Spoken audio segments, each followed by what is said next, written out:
আসসালামু আলাইকুম। এখানে একটি খবর খুব গুরুত্বপূর্ণ। সেটি হচ্ছে মিডল ইস্ট আই। তারা বলছে যে ইরানের পর ইসরায়েল নিশানা করতে পারে তুরস্ক। যদি ইরানে হামলা করে তারা সফল হয়, তাহলে তারা তুরস্ককে বাদ দেবে না। আর এর আগে তারা বলেছে যে পাকিস্তানকেও তারা ছাড় দেবে না।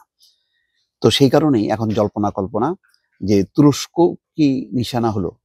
আর সেই কারণেই তুরস্ক, পাকিস্তান সহ আ উন্নত পরাশক্তিগুলো এখন কিন্তু মরিয়া। তারা কোনোভাবেই এই যুদ্ধের আ মানে বিস্তৃতি ঘটাতে দেবে না।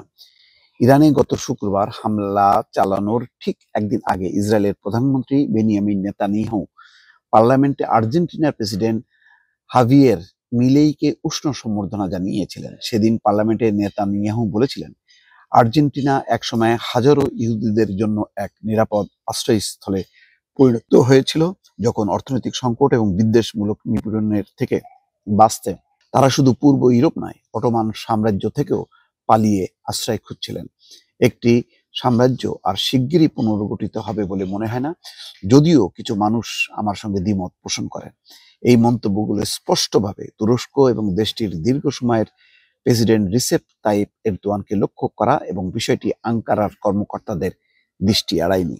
আরব বসন্তের সময় 2010-এর দশক থেকে একটি ক্রমবর্ধমান আঞ্চলিক শক্তি হিসেবে তুরস্ক মধ্যপ্রাচ্যে প্রভাবশালী ভূমিকা পালন করে আসছে। ইরান এবং তুরস্ক নিয়েই কিন্তু ইসরায়েলের মাথা ব্যথা।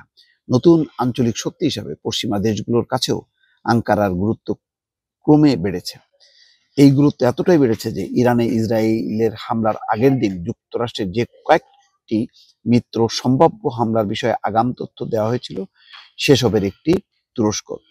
এর কয়েক ঘন্টা পর ইসরায়েল ইরানের সামরিক এবং পারমাণবিক স্থাপনা লক্ষ্য করে হামলা শুরু করে এবং শীর্ষস্থানীয় নিরাপত্তা, গোয়েন্দা ও সামরিক কমান্ডারদের পাশাপাশি কয়েকজন পরমাণু বিজ্ঞানীকে হত্যা করে। ইসরায়েলের আক্রমণের নজিরবিহীন গতি দেখে তুরস্ক কর্মকর্তা এবং জনগণ উভয়ই উদ্বিগ্ন হয়ে পড়েছে। শুধু সামরিক এবং পারমাণবিক স্থাপনা নয়, ইসরায়েল ইরানের আবাসিক এবং বেসামরিক অবকাঠামোগুলো লক্ষ্যবস্তু হিসেবে চিহ্নিত করেছে এবং হামলা চালিয়ে যাচ্ছে। হামলায় এখন পর্যন্ত কয়েকশো মানুষ নিহত এবং 1000-এর বেশি মানুষ আহত হয়েছে। হতাহতদের অধিকাংশই সাধারণ মানুষ। হামলার জবাব দিতে ইসরায়েলের হাইফা, তেল আবিব সহ কয়েকটি বড় শহরে পাল্টা হামলা চালিয়েছে ইরান। তুরস্ক এবং এই উত্তেজনার তীব্র নিন্দা জানিয়েছে এবং ইসরায়েলের আক্রমণকে অপ্রয়োজনীয় বলে বর্ণনা করেছে, বিশেষ করে এমন সময় যখন যুক্তরাষ্ট্রের গোয়েন্দা তথ্য অনুযায়ী ইরান সক্রিয়ভাবে পারমাণবিক অস্ত্র তৈরির চেষ্টা করছে না। তবে আঙ্কারা শুধু ইসরায়েলের বর্তমান সামরিক সক্ষমতার কারণেই উদ্বিগ্ন নয়, পারমাণবিক ইস্যু নিয়ে যুক্তরাষ্ট্র এবং ইরানের মধ্যে উচ্চ পর্যায়ের আলোচনা চলাকালে ইসরায়েল এই হামলা চালানোর পরও ইউরোপের দেশগুলোর এতে সমর্থন দেওয়ার ঘটনা দেশটিকে হতাশ করেছে। যদিও এই উত্তেজনা বৃদ্ধিকে অনেকে হঠাৎ ঘটে যাওয়া ঘটনা হিসেবে দেখছেন, যা অনেক আঞ্চলিক রাষ্ট্রকে বিস্মিত করেছে। আঙ্কারা আগেই ইরানের উপর ইসরায়েলের সম্ভাব্য হামলার ঘটনা প্রস্তুতি নিচ্ছিল। গত সেপ্টেম্বরে ইসরায়েল যখন লেবাননের হিজবুল্লাহ প্রধান হাসান নাসরুল্লাহকে হত্যা করে, তখন তুরস্কের কর্মকর্তারা ইসরায়েলের বড় ধরনের আক্রমণ এবং এর জেরে সম্ভাব্য আঞ্চলিক সংঘাতের পরিণতির বিষয়টি পর্যালোচনা করেছে। এজন্য তুরস্ক বিকল্প পরিকল্পনা প্রস্তুত করে রেখেছে, যার মধ্যে শরণার্থীদের সম্ভাব্য ঢেউ মোকাবেলায় প্রয়োজনীয় ব্যবস্থা গ্রহণের পরিকল্পনাও করেছে।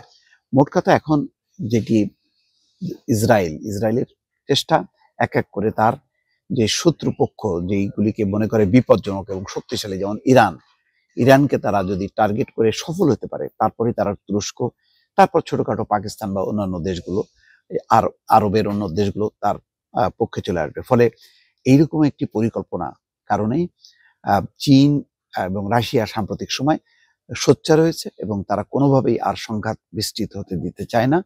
এখন দেখা যাক ইসরায়েল কতদূর এগোতে পারে। দর্শক ভালো থাকবেন। আল্লাহ হাফেজ।